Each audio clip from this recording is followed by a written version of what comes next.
Welcome to Rock the Talk right here on indigomusic.com. I'm Niladri and joined by an incredible lensman, contributor to natgeo, wild cinematographer for natgeo films, an extraordinaire when it comes to photography. Welcome, Shaaz Jung to Rock the Talk. Thank you very much. It's great to be here. And yeah, thank you for having me. All right. Now, Shaaz, I have quite a few questions. The first one, I'm going to pop it right at you. What is that one trait you feel has made you such a successful wildlife photographer / cinematographer? Ooh, do you want the simple version or the philosophical version? You can make a mix of simple and philosophic.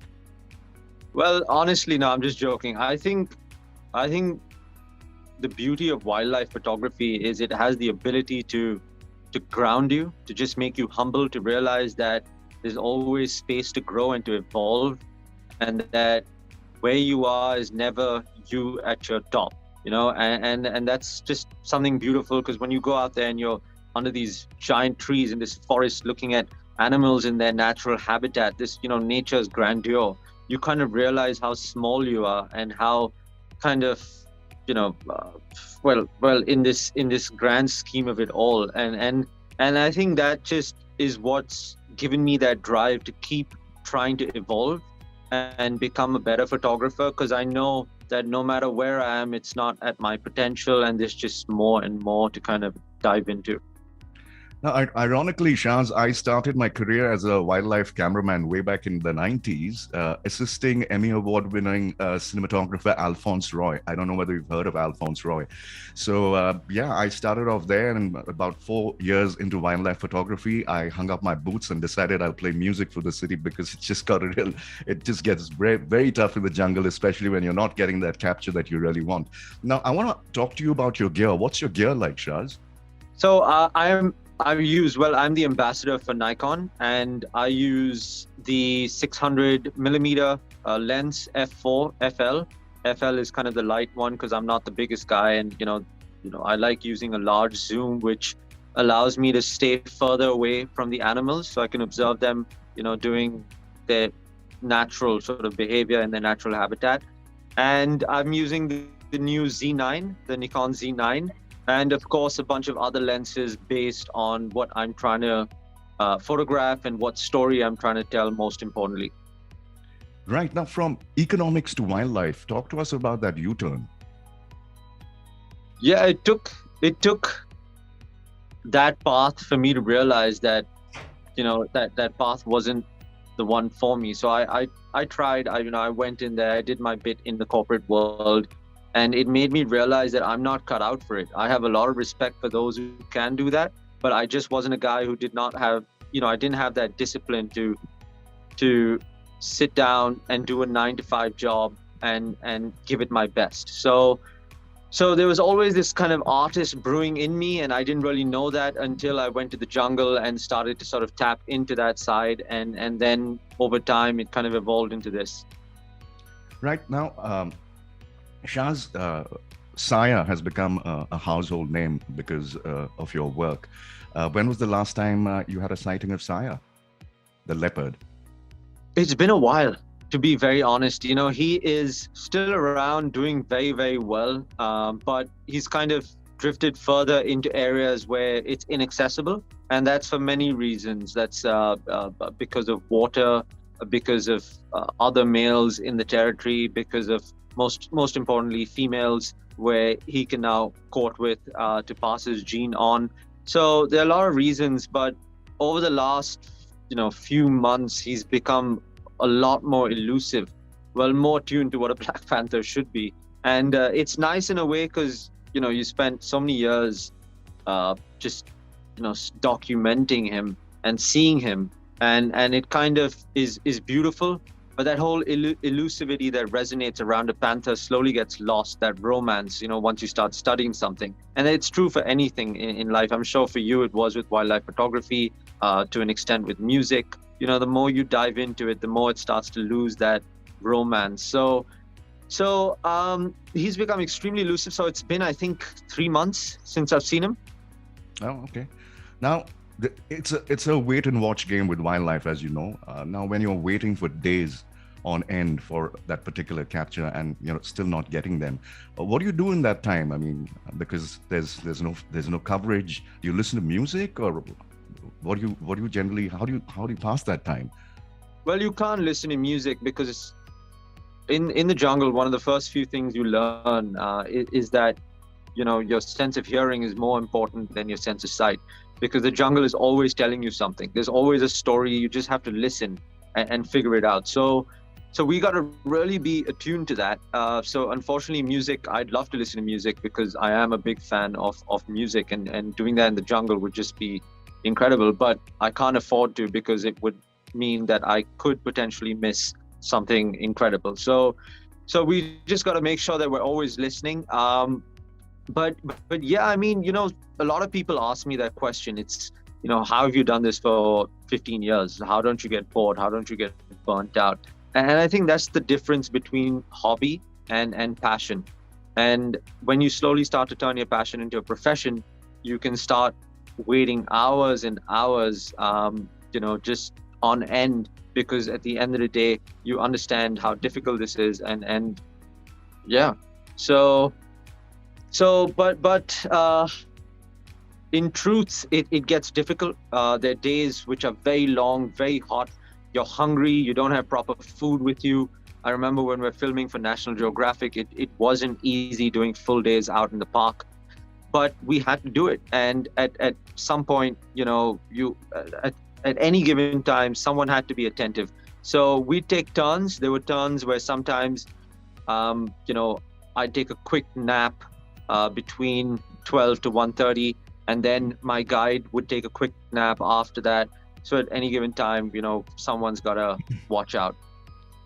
Now, Shaaz, I'm looking at your Insta handle, and Guru, I want you to talk to us about a few pictures. There's a picture of a lion on a tree with the sun setting in the background.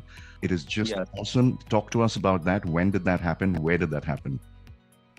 So that happened in southern Serengeti. So we are into hospitality as a family. We have a couple of lodges in India and East Africa. In East Africa, they're in Tanzania.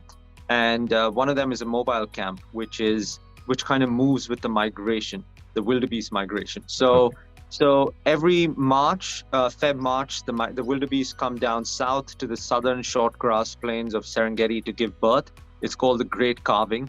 And it's an incredible place to be for those 2 months. And, it's just the perfect place to witness the circle of life, because you're seeing new babies being born, you're seeing predators in huge density, huge numbers trying to take advantage of that. So this was there, shot in Nundutu in the southern Serengeti. And what's interesting about that place is it's got several different micro habitats within a small area. So you have marshlands, you have grasslands, you have short grass, and then you have woodlands. So the woods are very interesting because it's got a bunch of a thicket of trees which surrounds the marsh. And what's incredible is you get these lions which like to go and lounge on these trees to get a better vantage point. Right. A lot of the time you see female lions do it because they weigh slightly less and they can go up easier and it's safer for them.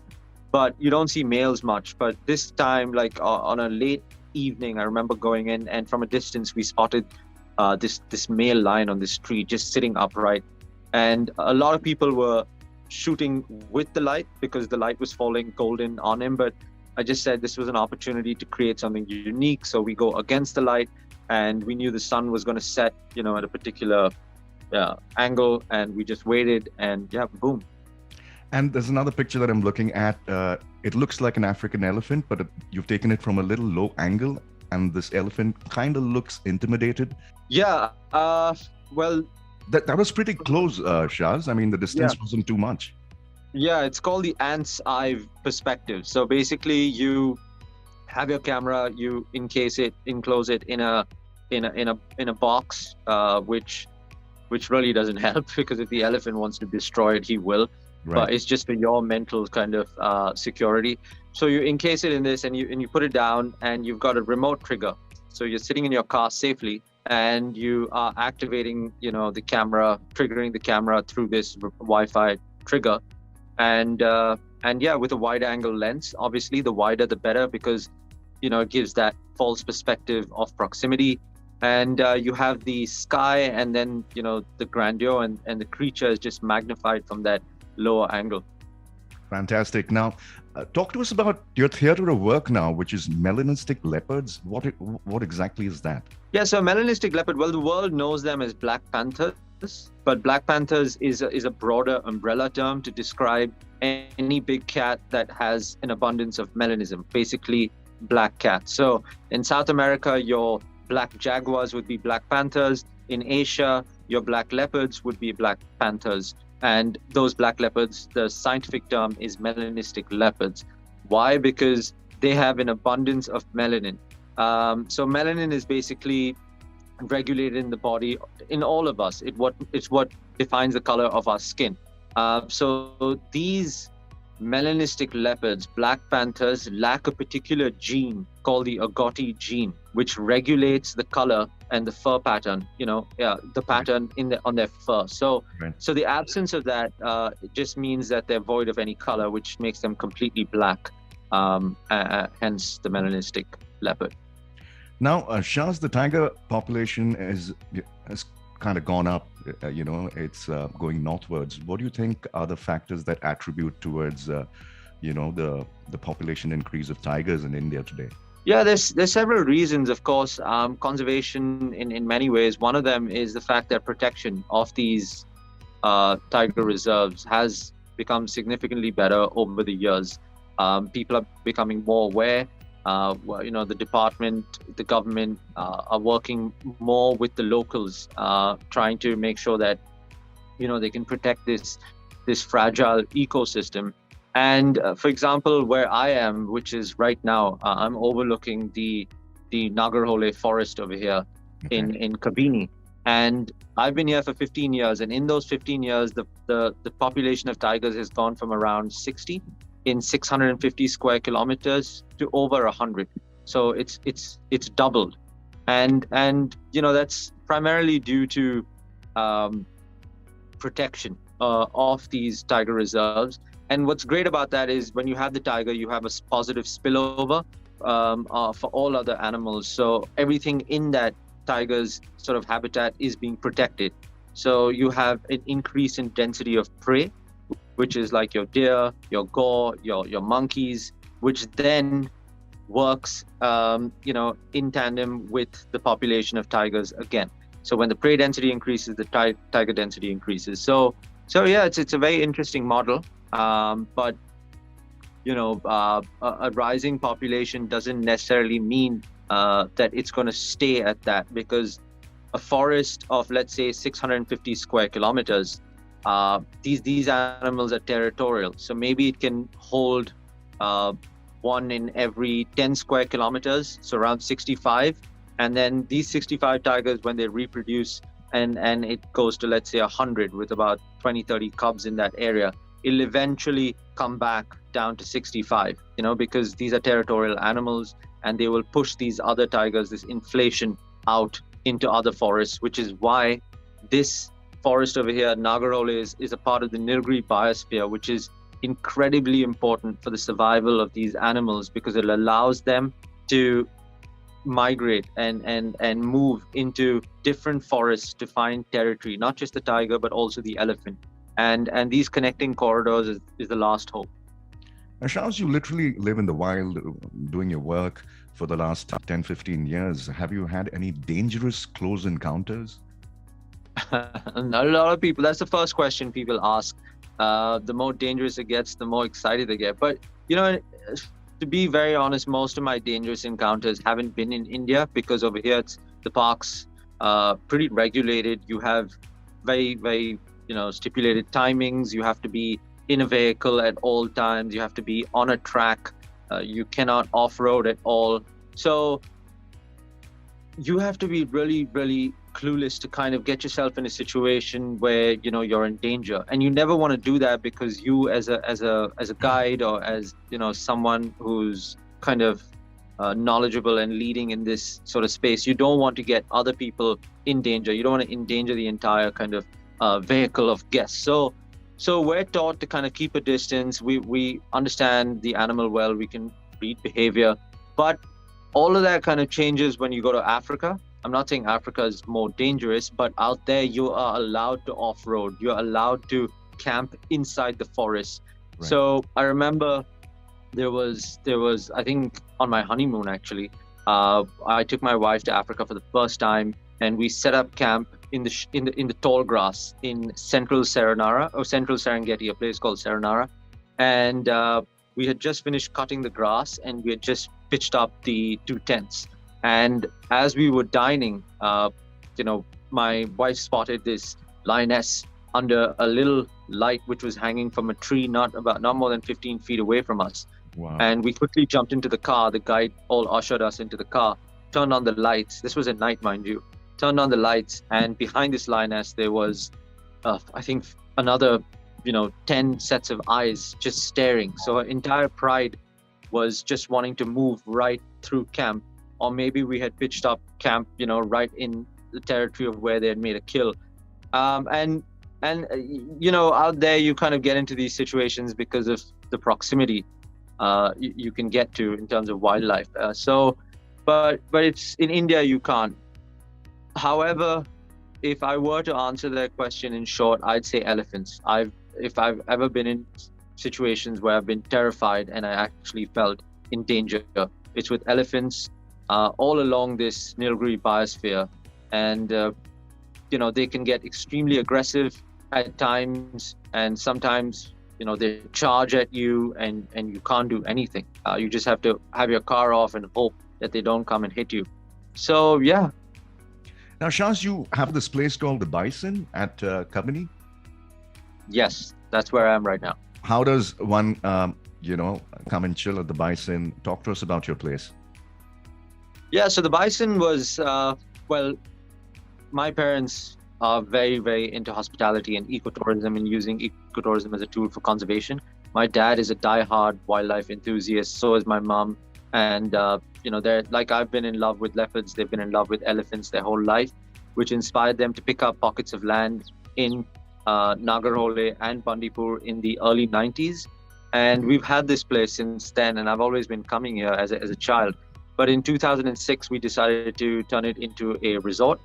And we've just built this very small boutique niche sort of African style tented camp because of our affiliation with our camps in Africa as well. And we just wanted to offer something different where you felt like you were actually in the wild, but at the same time had the comforts and the luxury of, living comfortably. So it was a perfect blend, between raw wilderness and luxury. And initially, people were a bit nervous about it, but over time, it's just fortunately for us, it's taken well, and a lot of people come out here now, and it is only an hour away from Mysore, great connectivity from Bangalore, and a lot of people just cannot comprehend the fact that 4 hours, you're in Bangalore, my hometown's Bangalore, just 4 hours from your doorstep, you can be out in the wild here and see a wild tiger, so it's incredible. I honestly I'm always encouraging more people to just get out, spend time, in these places that a lot of people are still oblivious to, which exist. But yeah, you can book us online, thebisonresort.com, and we have our social channels, and it's a great place to come spend a weekend. Well, Shaaz, it was an absolute pleasure and honor having this chat with you. Thank you so much for taking time and speaking to us. Till the next time that we visit the Bison, you stay safe and have a good day. Thank you, and see you in the wilderness.